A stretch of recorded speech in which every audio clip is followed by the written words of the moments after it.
guys! Good morning! So, it's my first day sa aking makeup school and starting off with outfit of the day, I'm just wearing this Nike shirt, tapos yoga pants, and then this jacket from Puma.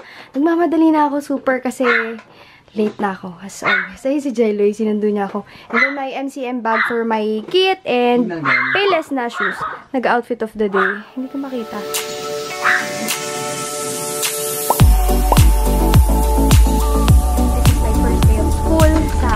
Professional.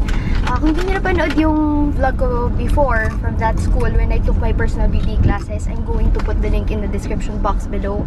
Pero ngayon, this time around, I'm going to take yung kanilang basic pro classes, which is I think module 1. I'm going to bring you with me throughout the course. Siguro I may upload like 2 days in a vlog para hindi naman sobrang everyday kasi the class would be a 13-day class with a field trip. Hindi ko pa sure kung saan yun, pero probably sa isang Mac counter, ganyan. I am with Rach. Nasa likod siya. Hi, Rach! Hello. Yan, kasi nag-overnight siya. So, ipuput ko rin yung link sa description box ng aming current favorites video that will be up on her channel. This is my makeup for today. I still, don't have my mascara on kasi madali na nga. Pero, base for today is the Laura Mercier Silk Cream Foundation and I used a brush. Ang tagal ko na hindi gumagamit ng brush lang kasi usually yung ginagamit ko is damp sponge. And, ayan. Hindi makukumpleto ang aking araw kung hindi ako nag-McDonald's. Tapos marami na naman magsasabi, bakit ka lagi nagda-drive-thru? Alam ko, hindi siya maganda sa health. Pero ang nakikita nyo lang naman sa vlogs yung lagi kong pagbili ng McDonald's drive-thru. Pero, ewan ko, nanginig kami sa McDonald's.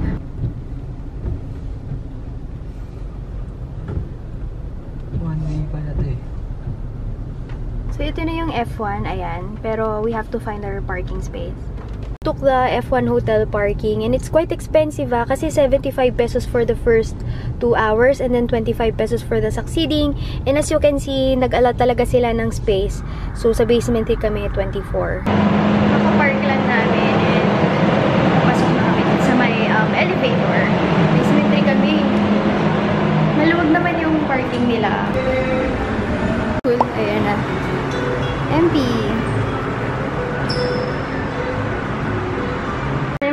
Inside the school and ang aga ko pala 1 PM yung class, dumating ako 10:40 something, so akala ko 30 minutes late pa ako, but anyway, I'm starting to fill out the form. Already finished filling out the form. Ang ganda ng bago nilang space. Ayan, Sir Mio. Hello po. Ganda si Sir Mio, we meet again. Hello po. Sa personal beauty classes. Ayan.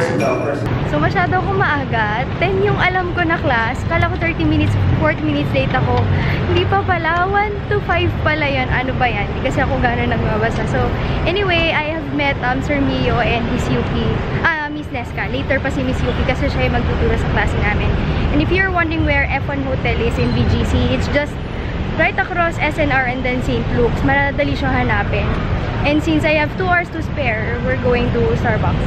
To chill lang, ganyan lang. Kasi wala. Manonood ng vlogs and wala. Nanonood ako ng vlog. Nanonood siya ng bagong upload ko na vlog. I'm so excited for today kasi base daw kami brows and wet method of contouring. There, ayun lang yung Starbucks. Yan. Deloy. Maambo na.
magagawa ko. Mira after. And medyo nag-alaman ako kasi yung foundation ko dala Estee Lauder and for drying siya. Pero ayan siya ngayon. And kailangan ko pa talaga practicing yung sa brows. Medyo light ata. Hindi ko gano'n nagdala ng gamit nun kasi dinala ko lang yung mga sinabi. Anyway, thank you Mira!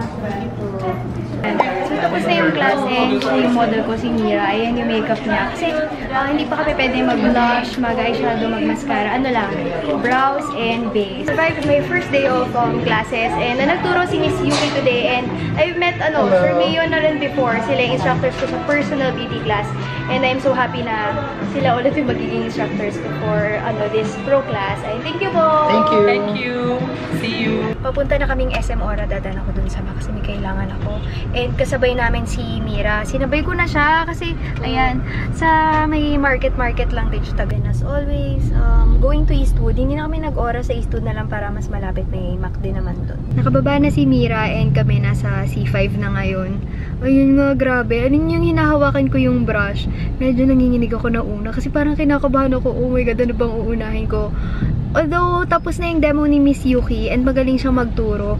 Siyempre, parang pag sila yung gumagawa ang dali, pero pag ikaw na, nandun ka na, siyempre magbe-blend ka na foundation dahil wala naman akong exact shade ng model. So, I really have to learn. Ayan si Waze. Nakakatuwa sila doon kasi may mga nagbabasay, nakakatawa talaga sila. Pero ang babait nila. Kaya, kahit kinakabahan ka, at least yung mga tao sa paligid mo, supportive and understanding sila na baguhan ka pa lang. And anyway, yung mga classmates ko, naka-experience na sila mag-makeup na ibang tao. Ako hindi, yung nanay ko lang tsaka yung sister ko, makeup ng friends nila. And then yung iba, talagang gumagawa na sila ng makeup. Parang gusto lang nilang ma-certify. So, lalo akong na-pressure para galingan. Pero alam kong nasa tama akong school and magaling sila magturo. So, the fact na nasa okay akong makeup school, okay yung mentors, dapat hindi ako kabahan dahil I'm in good hands. Anyway, first day of school, I survived and natuto ko nung wet method of contouring. Ayan. I'm going to try it out on myself. And na-rediscover ko yung MAC Studio Fix Fluid Foundation. Tama ba yung name nun? Kasi yung model ko, siya sa nice skin, may konting blemishes, pero dry. So, yung Estee Lauder na foundation na dala ko, meron akong light and dark shade, hindi siya uubra kasi pag ginagamit ko, lalo lang magda-dry siya tingnan. Or kailangan na gamitin ko para mag-work siya sa dry is damp sponge. And you can't use damp sponge. Only yung tools na meron kami. So, para saan ba na nag-enroll ako sa school kung gagawin ko rin yung mga nakasanayan kong technique dun sa lab na school. So, I'm going to follow my mentors and let's see kung mag-improve talaga ako, hopefully. Here at Eastwood and ayan, pupunta ako sa MAC kasi I'm going to buy foundation, light and dark shades. Sobrang lakas na ulan, yung mga katawid. Post on FB regarding my first day of basic pro makeup classes and ito yung dala ko na bag, yung MCM, tapos may binila ko sa MAC na Studio Fix Fluid. Wala sila ng lighter shade, so darkest shade lang yung nakuha ko. Just had my dinner and french fries. May mga reaction nila yung sinasabi kong dinner ko yan, pero ayaw nilang maniwala. Dito kami sa DQ, kain kami ng ice cream kasi sina Heather, kain sila somewhere. Eh, gusto pa kami, nagsalad ako. Kasi yan, favorite namin yung DQ. Mura lang to kaya nila ginabibili and satisfying siya. Yes, hindi siya masyadong sweet. Guys, I'm already home and first day was fun. Ngayon, ipapakita ko sa inyo yung mga dinala kong gamit since hindi ko na nakuhang ipakita sa inyo before going out of the house. And I also purchased 3 items from MAC. Nakita ko na ginamit nila dun sa school, pero may isang item na gusto ko lang talagang bilhin. Overview, ayan. Sorry, magulo. But ayusin ko yan ngayon dahil nga ang dami kong nakita na dapat dinala ko. So, I am now packing my stuff for the next makeup class and ang dala ko lang nung una is this pouch and this utility pouch from Zuka. Pero ngayon, tatlo na yung dadalhin ko. Ito yung mga for skincare, tools, and then makeup remover, Q-tips, ganyan, mist, and then this one for the base and for setting. I have this highlighter palette. Yung tatlo yung laman niya from the Balm para kasi hindi na ako magdadala ng malalaki. And then, we have this Lorac na contouring palette. And then, next, I have my MAC Neutrals palette na meron ding black. And since this is all neutral, I'm going to bring my Lorac Mega Pro 2 palette. Dito yung colors. Ayan. And lastly, I have my Makeup Geek blushes, and these are some NARS blushes that I have tipa. Yung binili ko kanina sa MAC, ginamit kasi kanina to doon as like primer or moisturizer. This is a charged water. Ito yung, sorry, hindi ko gaanong memorize. Nakalagay siya sa likod kung ano. Charged waters, they have different variants, and I got the Revitalizing Energy. Sabi kasi ng makeup artist, ito yung para sa kanya pinaka-okay kasi talaga manunotice mo yung difference pagka-spray. The difference of this one sa Fixing Mist or sa Fix Plus pala ng MAC, yung Fix Plus, it's okay after doing your makeup, and this one, direct on your skin. I also got Studio Fix Foundation, Studio Fix Fluid Foundation in NC45. I also got this MAC Prep and Prime highlighter pen, yung tawag dyan. Yung Prep and Prime nila ngayon, guys, ano na siya, hindi na siya bicolor like yung dati. May pink, may yellow. Ngayon, parang light, medium. Para siyang shades ng MAC Mineralized Skin Finish. Yung mga regular powders, the natural ones. I also brought cosmetic sponges, ganyan. Hi guys! Anyway, good morning! So, it's my second day of pro makeup classes at Maquillage Professional. I am excited and hopefully, I wouldn't be in a panic katulad nung first day ko kasi nga, we were color matching and I don't know how to color match. My first time to color match someone na hindi ko naman kilala pa. So, I'm going to show you the things that I will be bringing and my outfit. Comfy outfit because malamig dun sa studio. My MCM bag and it looks already full dahil puno talaga siya. I have 3 Zuka utility pouches right here and then I brought this small pouch from Restance. Ayan siya.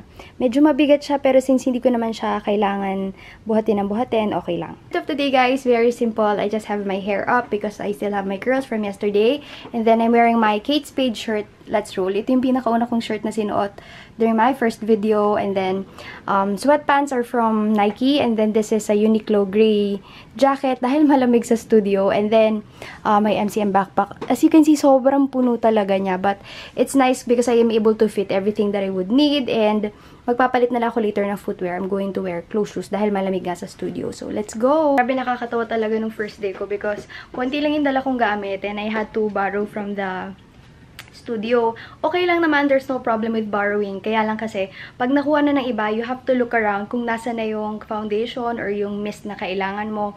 So ngayon, I made sure to bring everything that I would need.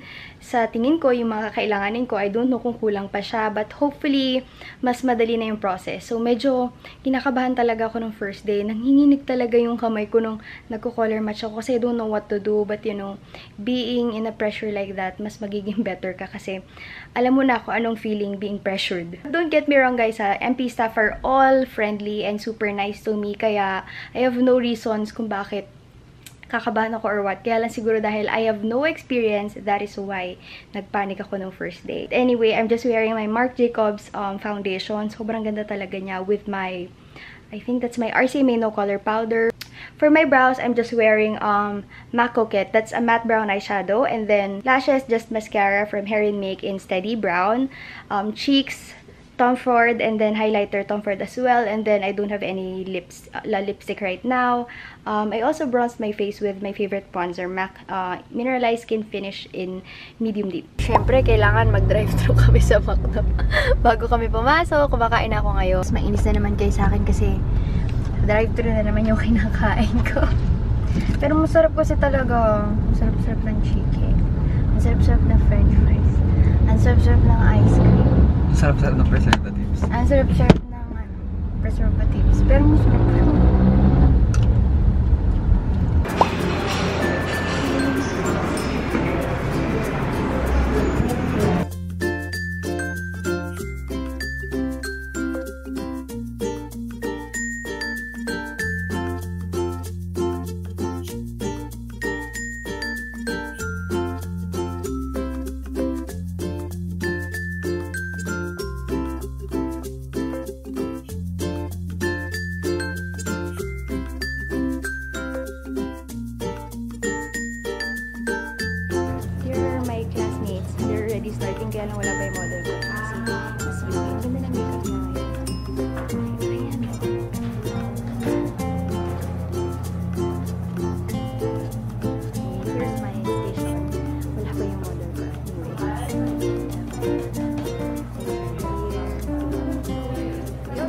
provide our own brushes. Kaya lang I also brought in yung konti ng aking siya sa side.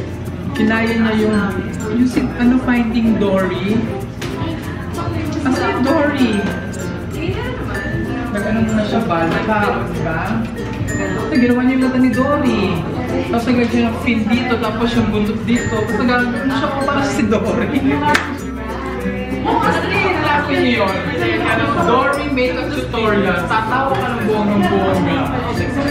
Tapos habang nagsasalita siya, bakit siya si Dory sa party mo? So this is the after with the dry method of contouring naman. Ayan. Blush, highlighter, and all. Except for eyeshadow. Wala pa siyang eyeshadow there. Hopefully, nag-improve ako. Thank you, Joy! So, ayan, nalinis ko na yung station ko and I am packing my things. Puno talaga siya, grabe. Para ako, tapos na ako. Sa second day, it was a nice experience. I'm just waiting for my sunto. Galing si Jelly sa Makati, so madaanan niya ako pabalik dito. Hindi pwede magtagal sa harap kasi pinapalis agad ng guard sa harap ng hotel. Hindi naka-focus ako. Ayan. We are so happy because may bagong trabaho nakuha si Jeloy. And yung trabaho na to, ito talaga yung sobrang tagal niya na na-target na trabaho. But I'm not going to tell you para privacy niya yun eh. So, kanya na lang yun. Okay? But we are so happy. I'm going to meet with Bea Barreto and ayun, na-miss ko siya kasi pumunta siya ng Japan and yun. Ayan, nagsasalita na si Waze. And I'm also so happy dahil hindi ako ganong ka-tense kanina. Mas okay na siya. Thank you, Lord, for not making my hands shaky today. Ayan, medyo, kumbaga, nararamdaman ko na yung pagiging nandun sa classroom. Hindi yung parang lutang lang ako. Alam mo yun, Central Square na pala to eh. Oo nga, di ba? Sabi ko oh my God, parang saan yung parking natin? Lakad lang. Lahat pala dito. Yun, nandito na yung mga papel ni Jello. So happy for you. Iba to eh. Ayun yung bed. Ano tong 70 pesos? Parking ko. Naghahanap siya ng parking. Tinitingnan ko yung mga papers niya dun sa work kasi ito na yung list of everything. And masaya kami and grateful that yung family namin parehong may business. Pero mas masaya kasi talaga, ayan, sa Central Square kami. Mas masaya kasi yung trabaho mo tapos passion mo pa. We are both parang kasama dun sa company ng aming parents.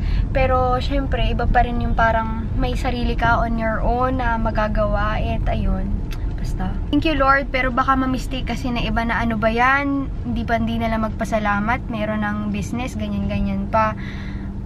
Basta kakaiba. Kakaiba kasi pag yung may ginagawa ka para sa sarili mo. Although magagawa ka pa rin kahit nasa family business, it's not that you are in the family, may excuse ka na para maging lame and all that. Hindi. Gagalaw ka pa rin pero iba lang talaga yung nagpupursue mo, yung trabaho mo and yung passion mo at the same time. Ito si Bea, ayoko mag-coffee. Paano naramdaman? Kasi before naman ito, dun siya sa optical nila nag-work and hindi niya inakala yung pinasahan niya na resume sa ibang bansa na magre-reply yung kanilang Manila office.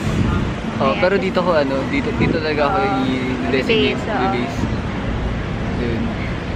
Ano about numbers and sports siya? Okay, it's about numbers and sports. Yun lang yung clue namin. But anyway, ayan. Kailan ka mag-start? Next week yata? May outing agad. Grabe siya. Ayan, nandiyan na si Bea. Galing siya sa Japan and grabe, meron pa siyang pasalubong sa akin. Dapat ako yung maibibigay sa kanya kasi pinairam niya ako ng card. Yan, maghanap kami ng kakainan namin. And yan si Bea. And her pink hair. Ang ganda ng pagka-pink. Ang ganda nga ng pagka-pink niya. Tapos every time kasi na makikita ko siya, nag-iiba. Yung kulay ng buhok niya. Naglalight na naglalight. Yes. Yung una ko siya nakita purple. Tapos yung susunod, mas lighter purple. Tapos na nag-fade ng purple. Like bright pink. Tapos bright pink. Sorry, may nakita ako. May nakita siyang pusa eh. Mahilig si Bea sa pusa. Bakit?